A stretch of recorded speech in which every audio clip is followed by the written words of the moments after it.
Dad, someone slashed my tires. All four? All four. In the school lot. Nobody saw anything. Was there a note? On the windshield. It said, "Tell your father to stay quiet." Owen. Listen to me. Don't touch it. Photograph it. I already did. Good. Now say nothing to anyone at that school. Dad, who would do this to my car? Someone who's afraid of what I know. You're in here for stealing money. What is there to know? I didn't steal anything. You know that. Then why won't anyone believe you? Because the man who framed me signs everyone's paycheck. Owen, the blue toolbox. In the garage. The one we never opened together. The old one? It's locked. You'll know the number. It's the day your mother said yes to me. And then never tell a soul it exists. The line cut. 30 minutes was the limit, and the guard's hand was already on the receiver hook. And the last thing Owen Brandt saw through the scratched visitation glass was his father pressing 2 fingers flat against the divider, the way he used to press them against Owen's forehead when he was small and could not sleep. Then a hand on Aaron's shoulder turned him around, and he was walked back through a steel door into a world his son was not allowed to follow. Owen was 17. He had 5 weeks until he turned 18, and he had spent the last 14 months learning that a town can decide who you are without asking you a single question. He was no longer the honor student whose father did the books for the biggest builder in the county. He was the embezzler's kid. People said it the way you say a diagnosis. Teachers said it with their eyes. And now, someone had opened 4 of his tires in a school parking lot in the middle of the day and left a note that told him this was not over. This was only starting. His father had been the chief financial officer of Meridian Construction Group. If you drove through Belmont Falls, you drove on roads Meridian had poured, past schools Meridian had framed, over a bridge Meridian had rebuilt with county money and a brass plaque at the foot of it. Aaron Brandt was the quiet man behind all of it, the one who kept the numbers while another man kept the spotlight. He was not flashy. He wore the same 3 shirts. He raised his son alone after cancer took his wife. And he did it the way he did everything, carefully, without complaint, in a language of small, consistent acts. And then, one Tuesday, sheriff's deputies had walked into the Meridian offices and walked Aaron Brandt out in handcuffs in front of everyone he worked with for stealing $4.6 million he had never touched. The trial was fast. Too fast, Owen understood now, though he had been too shocked to understand it then. The evidence was clean and damning, and all of it ran through Aaron's own access credentials, his logins, his approvals, his signature on transfers he swore he had never made. The company's founder took the stand and wept, actually wept, describing how betrayed he felt by a man he had loved like a brother. The jury took an afternoon, 8 years, and the founder had been at the sentencing, and afterward he had put his hand on Owen's shoulder in the courthouse hallway and told the boy, in a voice thick with grief, that he would always be there for him. That whatever Owen needed, he only had to ask. That man was Dominic Hale. He had been the best man at Aaron's wedding. He was Owen's godfather. He had taught Owen to ride a bike in a church parking lot while Aaron ran alongside with the camera. And Owen, standing in a school lot 14 months later, looking at 4 flat tires and a note telling his father to stay quiet, did not yet know that the hand which had rested so gently on his shoulder was the same hand that had put his father in a cell. If you have ever watched someone you love get erased, convicted by a story so clean that even you started to doubt them, stay to the end of this one. Because there is a thing a man can do even after they have taken his freedom, his name, and his son's future, and Dominic Hale forgot about it, the way powerful men always forget the quiet parts. You can cage the man. You cannot cage what he wrote down. Owen drove home on 4 donut spares that cost him his whole savings, and he went out to the garage and stood in front of the blue toolbox. It had been his grandfather's. It sat under the workbench for as long as he could remember, heavy, dented, the paint worn to bare metal at the corners, always locked, and his father had never once opened it in front of him, which as a child Owen had simply accepted the way children accept the furniture of their lives. The garage smelled of cold concrete and motor oil, the way it always had, the way it had when he was small and his father let him hand over the wrenches. The lock was a 4-digit combination. "It's the day your mother said yes to me." Owen knew that date without having to think. His father told the story every anniversary, even after she was gone, especially after she was gone. The diner, the rain, the ring he almost dropped. Owen turned the little dials to the day his parents' whole life together had started. The lock fell open in his hand. Inside was exactly what a toolbox should hold. Sockets in their sizes, a torque wrench, a level with a bubble gone yellow with age. Owen lifted out the top tray the way his father had said, and under it was a second tray, and under that, where the bottom of the box should have been, the metal sat a 1/4 of an inch too high, a false bottom. His pulse was loud in his ears. He worked his fingernails into the seam and lifted, and the panel came away. And underneath, wrapped in a freezer bag against the damp, was a portable hard drive and a spiral notebook filled edge to edge with his father's small, precise, unmistakable handwriting. Columns, dates, dollar figures. 2 sets of them, side by side on every single page. One set matched the numbers Meridian had shown the county. The other set was something else entirely. Owen did not understand accounting, but he had sat at the kitchen table as a boy while his father entered figures into ledgers on quiet evenings. And his father had made a game of it, had taught him that numbers do not lie, that a number is only a fact wearing a coat, and that if 2 facts disagree, then one of them is a liar and your only job is to find out which. Now he crouched on the cold garage floor and looked at the 2 columns disagreeing on every page. And even at 17, even understanding almost none of the detail, he understood the one thing that mattered most. His father had known, before any of this, before the handcuffs, before the trial, his father had seen something, and had written it down in his own hand, and had hidden it in his own dead father's toolbox, and had walked into a prison cell rather than let it be found. It was not the record of a guilty man. It was the last will of an honest one. The next morning at school, the isolation had a new texture.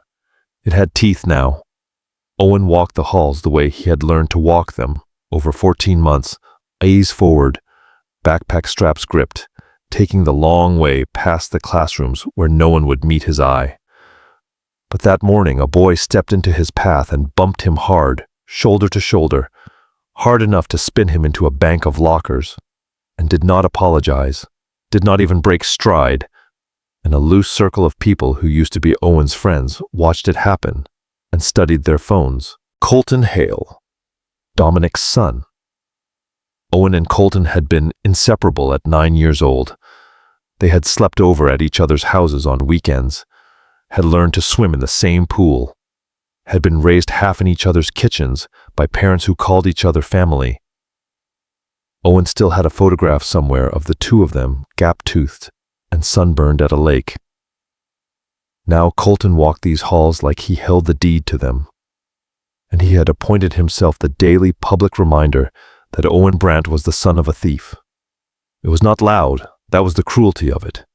It was a shoulder, a smirk, a word dropped just loud enough, a seat that filled up the second Owen approached it, a slow, steady pressure that said, every single day, you do not belong here anymore, and you never will again.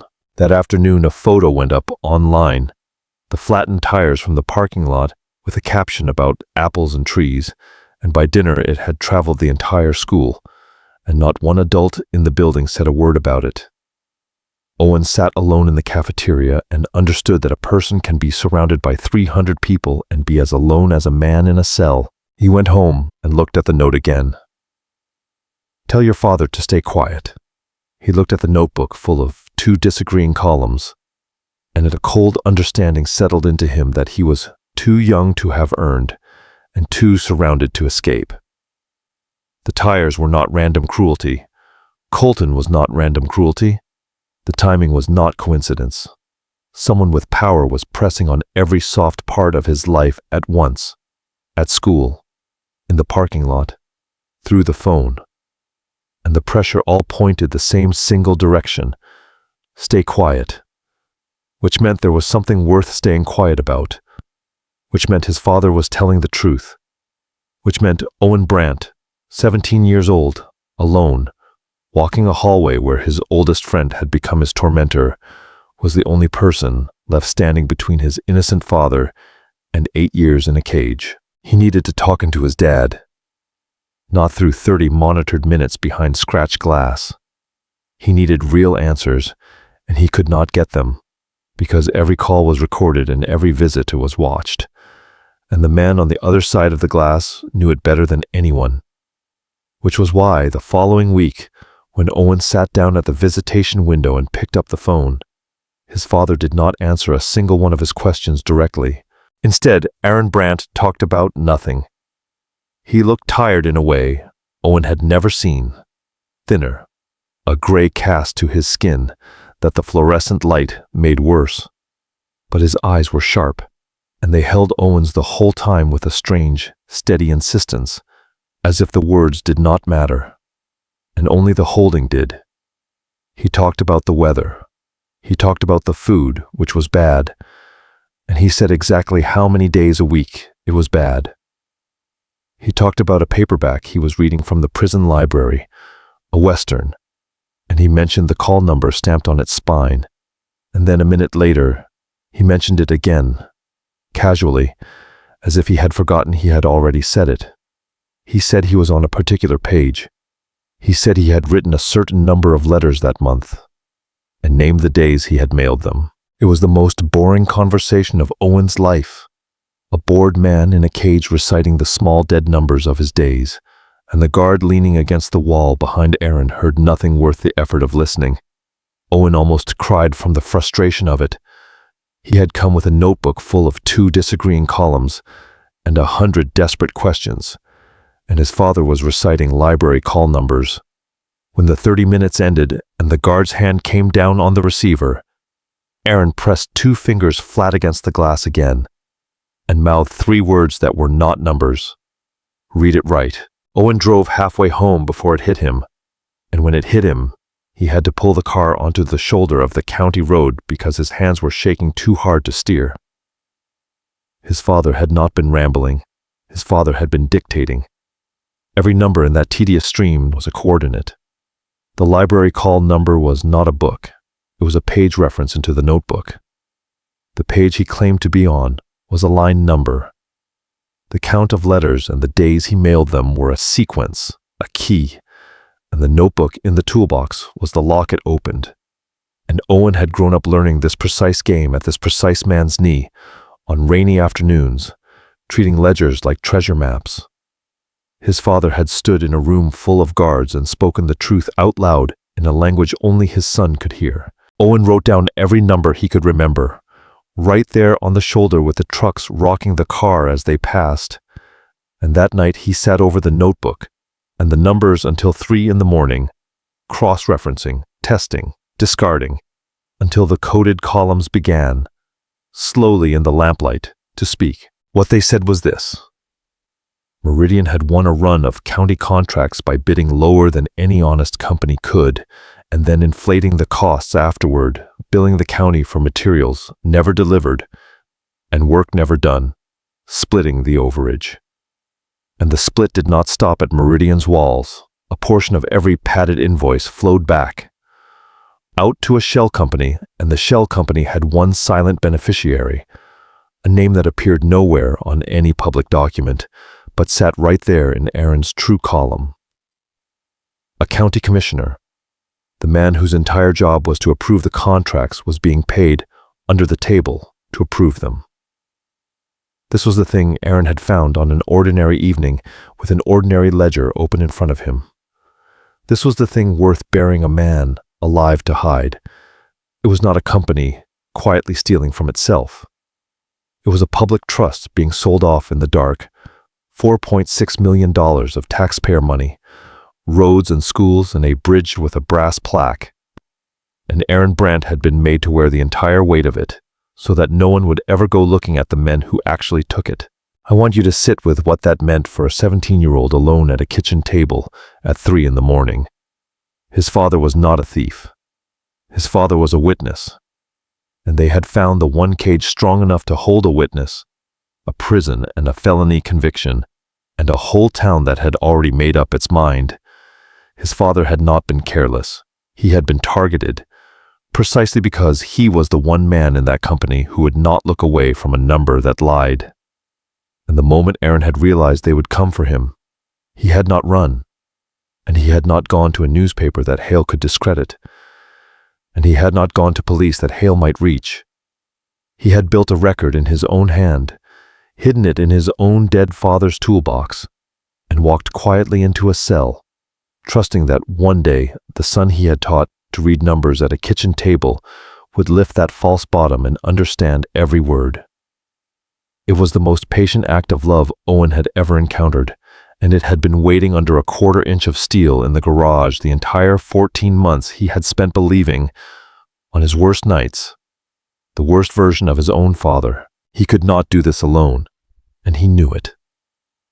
He was a minor with a hard drive full of a convicted man's private notebook, and no one in Belmont Falls would take the word of the embezzler's kid over the tears of the town's favorite CEO.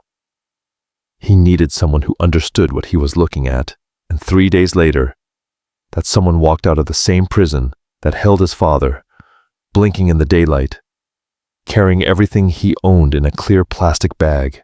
His name was Silas Ward. He had shared a cell with Aaron for the better part of a year. He was in his 50s, gray, soft-spoken, but a former union bookkeeper who had gone to prison for a fraud that Owen would later learn he had confessed to in order to shield a co-worker who had a family, a fact that told you everything about the kind of man he was. Aaron had spent their year together, teaching Silas to read a set of books the way a master teaches an apprentice, not to pass the time. Owen understood now, but on purpose so that a man would walk out those gates, carrying the one skill this fight would need. Aaron had been building his team from inside a cage, one cellmate at a time. Silas found Owen because Aaron had told him to. He met the boy in the back booth of a diner off the state route, and Owen slid the notebook across the table, and Silas put on a pair of drugstore reading glasses and went, very still, turning pages, for a long time. When he finally looked up, his eyes were wet. "Your father is the most honest man I have ever met," Silas said, and they knew it. That's exactly why they picked him. An honest man's signature is worth more to steal. He tapped the coded column. "This is real. This is a map straight to the center of it. But son, I have to tell you what it costs to use it, because Silas Ward was on parole. Fragile, revocable parole. The kind where a former felon who inserts himself into a public corruption case involving powerful men is a former felon who can be sent straight back inside on any pretext a powerful man cares to arrange. If Silas helped, if Silas testified, he was wagering the only freedom he had left, and he had just gotten it back after years inside, and he was old enough to do the math on how few years he had left to lose. He set the notebook down on the sticky diner table and looked out the window for a while. At the parking lot, at the daylight he had waited so long to stand in. "I want to be honest with you, son, because your father was always honest with me," he said. "If I do this, there is a real chance I go back. Men like Hale don't forget a face that cost them. I'd be handing them the reason." He turned his coffee cup slowly. "I got exactly one thing back when I walked out those gates. This." He gestured at the ordinary world beyond the glass, the cars, the sky. "And you're asking me to bet it." Owen did not push. He had learned, in 14 months, not to ask people for things they could not afford to give. He started to say that he understood, that Silas owed them nothing, that he would find another way. And Silas held up a hand and stopped him. "Your dad taught me to read again," he said quietly. "In there. when he had every reason to keep his head down and protect himself. He spent his time teaching an old man to read a ledger, because he said a man should walk out with more than he walked in with. He never once mentioned he might need it someday. He just gave it. Silas closed the notebook and laid his weathered hand flat on the cover, and when he looked up, his jaw was set. A man like that, you don't get to meet twice in a life. If I go back having done one thing that mattered. He nodded to himself as much as to Owen. Let's go get him out, and here's the moment I need you to hold on to, because everything after it turns on this one thing. The two people who set out to bring down a multi-million-dollar public corruption ring were a 17-year-old boy, the whole town called an embezzler's son, and a 50-year-old ex-convict, fresh off the bus with his life in a plastic bag. The most powerless pair imaginable. That was exactly why Dominic Hale never saw them coming. They needed a way to make the ledger official, to put it in front of someone with the authority to act, someone Hale did not already own. Silas knew the name.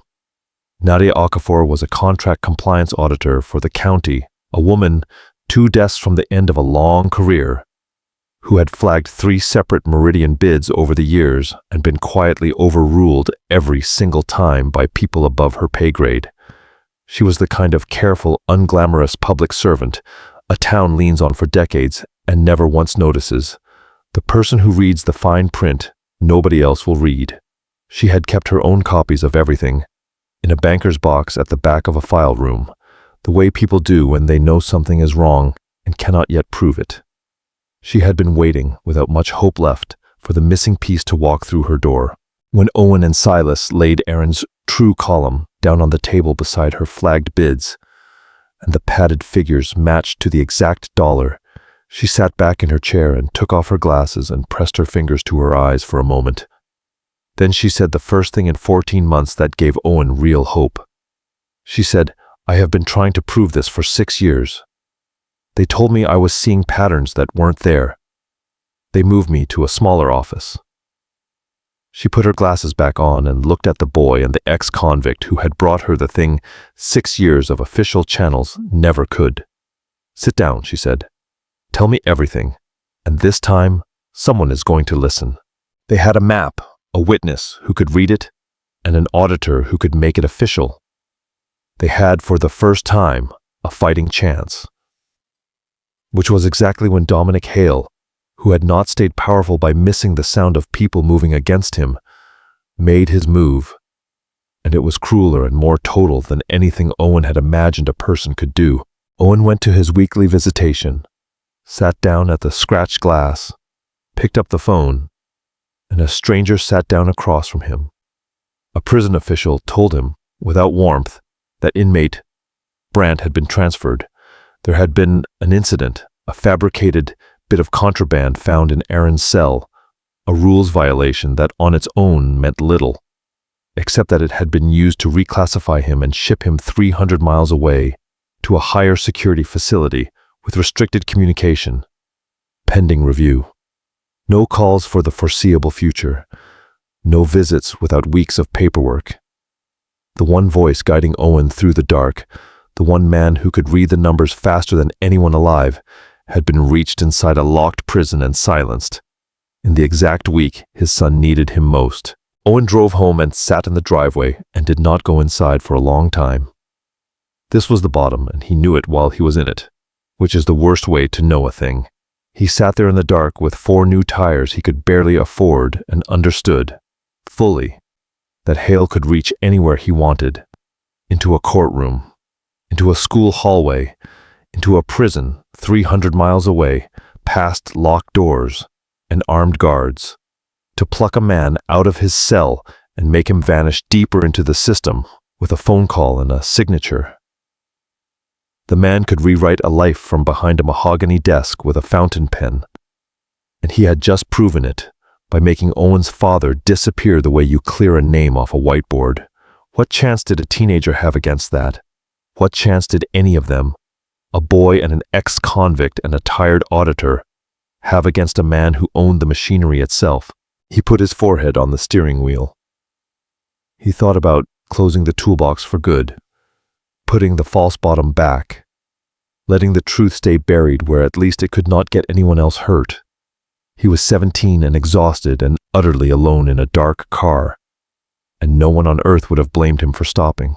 Back in Belmont Falls, with his father gone silent, Owen almost quit. He carried the notebook to the kitchen table one last time and sat with his hand on the cover, ready to close it. And then he did the thing his father would have done. He opened it instead, and he looked at the numbers, because the numbers did not need his father to be reachable. The numbers were already true, already written, already out of the cage. His father had made sure of that months ago, on purpose, in his own dead father's toolbox, so that even this, even a transfer, even 300 miles of silence, could not stop what was already sitting on the page in permanent ink. You can cage the man. You cannot cage what he wrote down. Owen wiped his face with the back of his hand and picked up his pen and got back to work. What Owen did not know, because he could not see it, was what happened 300 miles away when they tried to break his father. Aaron Brandt was put into a new facility among strangers, in a cell block, louder and harder than the one he had left. Cut off from his son, cut off from Silas, framed a second time now with the planted contraband charge hanging over him. An administrator with a kind voice laid out a simple path. Sign a statement. Cooperate. Admit the original crime formally, in writing, and things would go easier. The transfer could be reviewed. The contraband charge could be forgotten. The pressure could ease. All Aaron had to do was become, on paper, in his own signature, the thief they had always said he was, and there was a guard. One Owen would later learn had taken money from the right people, who made Aaron his particular project. He stood too close. He lost Aaron's mail, the letters from Owen simply never arriving so that the boy's words could not reach him, and his could not reach the boy.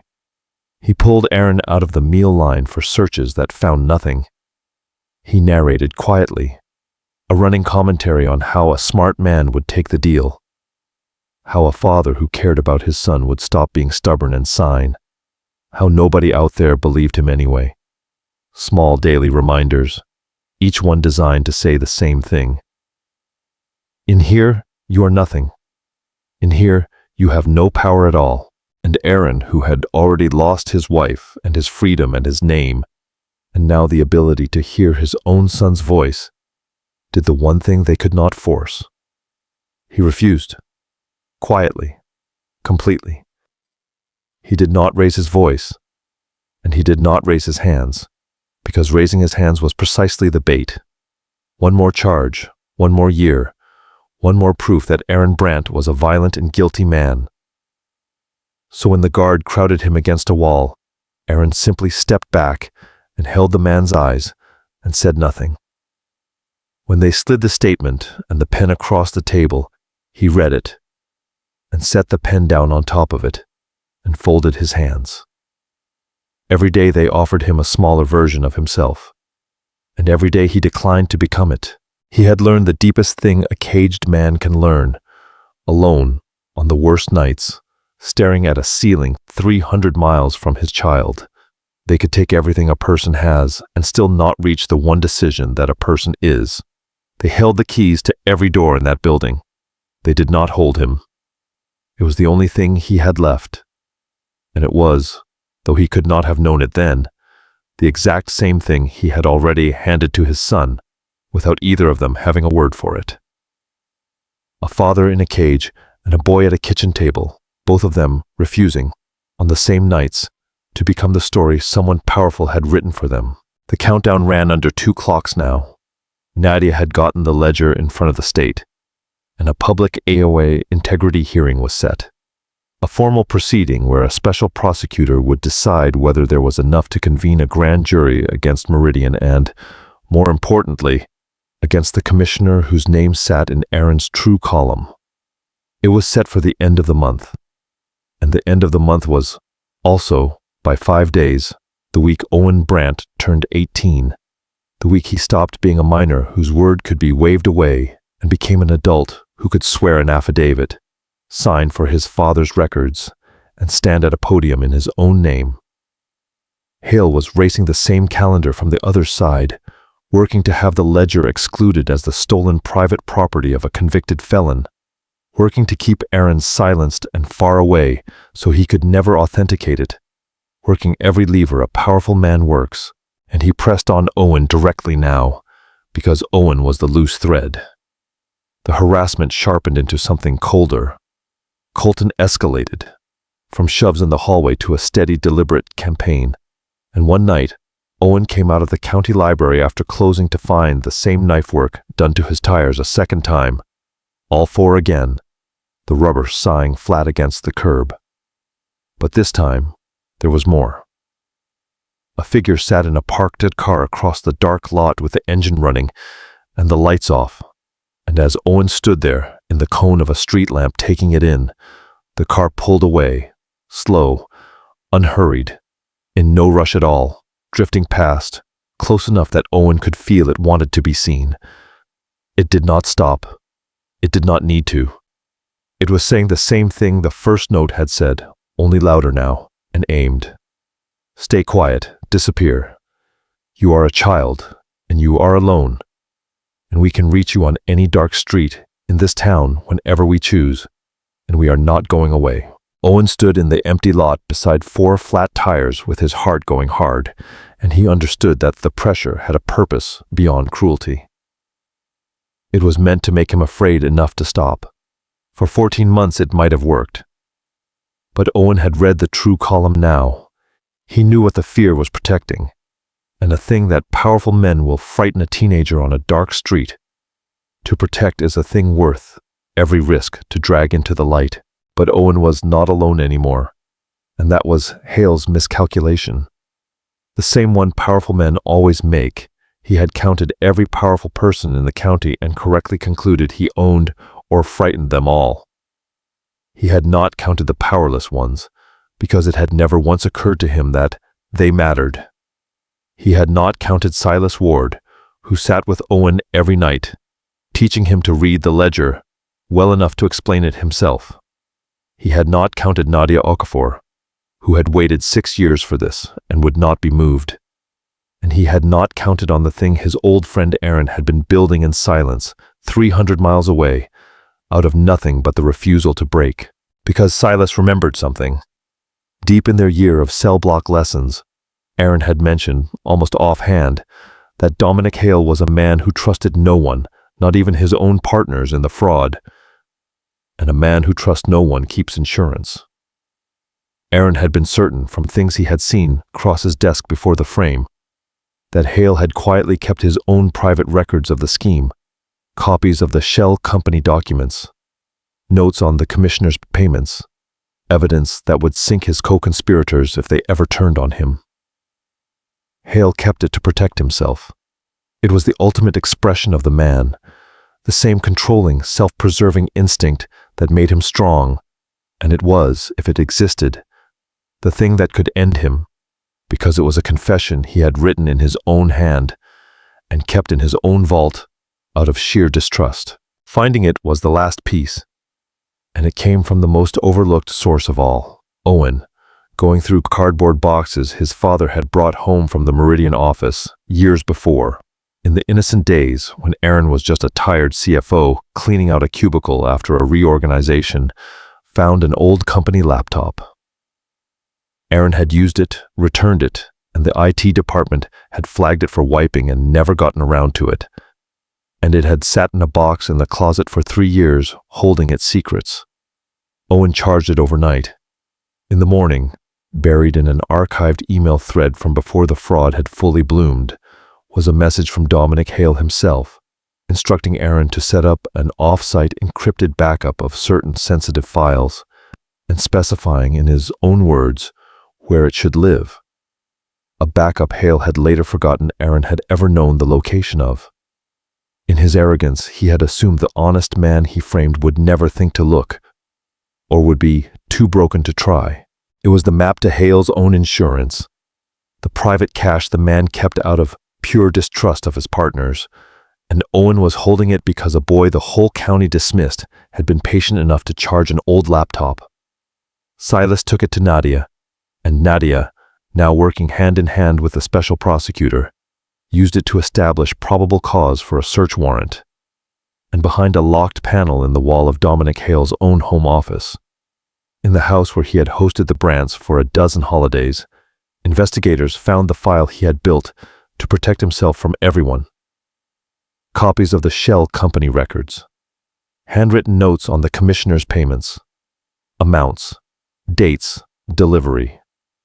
The whole architecture of the fraud, documented meticulously by the one man with the most reason to hide it, kept because a man who trusts no one always keeps a knife for his friends.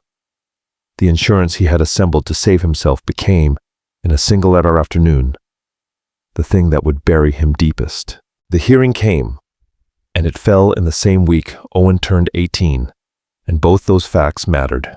The room was small and formal and full of people who had spent 14 months certain they knew who Aaron Brant was. Dominic Hale arrived in a dark suit with 2 lawyers and the calm of a man who had bought his way out of every room he had ever walked into. He nodded to people he knew, which was everyone. He did not look at Owen, or perhaps he could not, because sitting in the second row was the godson he had taught to ride a bike, grown a foot since the trial, wearing his father's old tie. Hale's lawyers argued first, and they were good.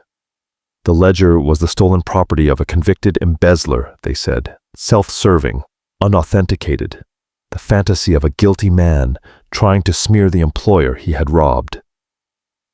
Without Aaron Brant present to authenticate it, and Aaron was conveniently 300 miles away and legally discredited. The notebook was just ink. For a while it worked. The special prosecutor frowned. The numbers alone, unexplained, were only numbers. Then Silas Ward took the stand and risked his freedom in front of the whole room and explained the ledger line by line in the plain, patient voice of a man who had learned it from its author in a prison cell. He walked them through the 2 columns, the padded invoices, the Shell Company, the flow of money out to a name that made the county officials in the room go pale. He did it knowing that every word made him a target, that a paroled felon inserting himself here was writing his own ticket back inside, and he did it anyway, because a man like Aaron you do not get to meet twice. Then Nadia Okafor laid her 6 years of flagged bids beside the ledger and showed they matched to the dollar. And then the special prosecutor produced the file from behind the panel in Hale's own home office. Hale's own insurance, his own handwriting, his own careful notes on the commissioner's cut, kept out of the same distrust that had made him betray his oldest friend. The room went silent. The story that had convicted Aaron Brant in an afternoon came apart in an hour, and every piece of it that had pointed at Aaron swung around, slowly, and pointed at the man in the dark suit. He almost still walked. A man like Hale is never finished on the first blow. His lawyers moved to suppress, to sever, to blame the commissioner alone, to cast Hale as a lesser participant, caught in another man's scheme. And for a few minutes, it seemed a man that connected might still slither into the narrow space between guilty and convicted, might trade the commissioner and keep his own skin, might survive the way he had always survived. What finished him was not the evidence. The evidence would have taken months to fully close, and a man with Hale's lawyers could survive months. What finished Dominic Hale was Owen, because when the special prosecutor asked whether anyone present could speak to Aaron Brant's character, to the simple human question of whether this was a man who would build a secret, honest ledger rather than steal, a boy stood up in the second row. Owen Brant, 18 years old as of that week. No longer a minor, no longer a child whose word a court could wave away. He had turned 18 5 days earlier, and he had waited for exactly this. He stood in his father's old tie, the knot a little clumsy because his father had always tied it for him, and he said his own name into the record, clearly. The embezzler's son. The name the whole town had hung on him. He said it himself before anyone else could, and took the sting out of it. And then he told the room who his father actually was. He told them about a man who taught a boy at a kitchen table that numbers do not lie, about a man who packed his son's lunch every day and never missed a parent-teacher night even after his wife died, about a man who, facing ruin, chose a cell over a lie, who hid the truth in a toolbox and trusted it to a son he might not see again for 8 years. He kept his voice steady, the way his father had taught him to keep it steady, and the room, which had walked in certain, it knew this story, went quiet in a new way. Then Owen turned and looked directly at his godfather, at the man who had taught him to ride a bike in a church parking lot, at the man who had put a warm hand on his shoulder in a courthouse hallway and promised with tears in his eyes to always be there for him. And Owen asked him one question, quietly, in front of the whole room. "You were my godfather. You held me the day I was born. Was any of it real? Or was I just insurance too?" And Dominic Hale, who had answered every accusation that morning with a lawyer's smooth and practiced deflection, who had a ready sentence for every piece of paper and every number, could not answer that one. He looked at the boy he had genuinely loved and had genuinely been willing to destroy, and the two truths met in his face, and neither one would give way. And in front of the entire room, the smooth mask he had worn for 50 years finally cracked straight down the middle. He opened his mouth. Nothing came.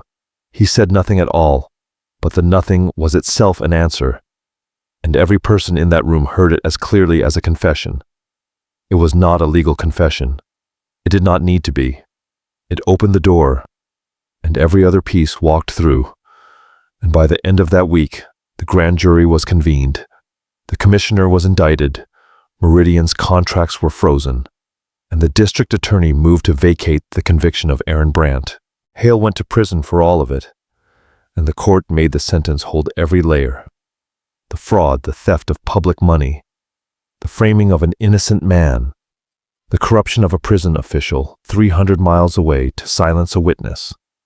He did not get to trade it down, but even Owen, at the end, understood the shape of the tragedy under it. Hale had built something real from nothing, and had loved the building of it more than he loved the people in it. And when the empire began to fall, he had reached for the nearest honest man to break his own fall, and that honest man had been his best friend, and that best friend's son had been the boy he called godson. He had caged the man. He had forgotten the writing. Silas Ward's parole held. The state, faced with a paroled felon who had risked everything to expose a public corruption ring, found it could not stomach sending him back. And the same prosecutor who might have used him quietly stood up for him, publicly instead. Nadia Okafor got, after 6 years, the vindication of watching the bids she had flagged become the case that ended a commissioner's career. And the town that had crossed the street from Owen Brandt for 14 months discovered all at once that it had always believed in his father. The way towns do. They released Aaron Brandt on a gray morning at the end of the following month.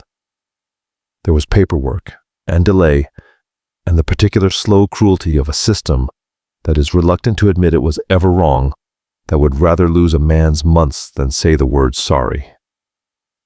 But there came a moment when a steel gate rolled back on its track, metal grinding on metal, and Aaron walked through it in the same clothes he had worn into the place 14 months before, carrying a clear plastic bag that held almost nothing now, a paperback, a few letters, a notebook's worth of a life with nothing left to hide. He stopped just past the gate, because standing across the lot, in the gray morning light, was his son. Owen was 18 now, taller than the boy who had watched him get walked out of the Meridian office in handcuffs, older in the eyes than a young man that age had any right to be. He had gone into this a lonely kid whose father had been erased by a story too clean to fight, and he had come out the other side, the man who unerased him, one coded number and one sleepless night at a time, and the whole distance between those two people was written plainly across his face. Aaron looked at his son for a long moment, across the cracked asphalt, and he did not say anything. because there was nothing a single word could carry that the moment did not already hold. He crossed the lot, and he reached up and pressed 2 fingers flat against his son's forehead, the way he used to when the boy was small and could not sleep. The same gesture he had pressed against the cold visitation glass in the worst weeks of both their lives. And Owen, 18 years old, a head taller than the last time they had stood free in the same open air, put his own hand up over his father's hand and held it there, and neither of them let go. Behind them, at the edge of the lot, Silas Ward waited by his old car with his hands in his pockets, having wagered his fragile freedom and, for now, kept it. When Aaron finally looked up over his son's shoulder and saw the man he had taught to read in a cell, the two of them just nodded at each other across the distance, the way men do when a word would only get in the way of the thing itself. Later, when a reporter asked Owen how a teenager had brought down a man who owned half the county, he did not talk about the hard drive or the hearing or the warrant behind the office wall. He said his father had taught him one thing, a long time ago, at a kitchen table on rainy afternoons, and it had turned out to be the only thing he ever needed. Numbers do not lie. You can lock a man behind any wall you can build.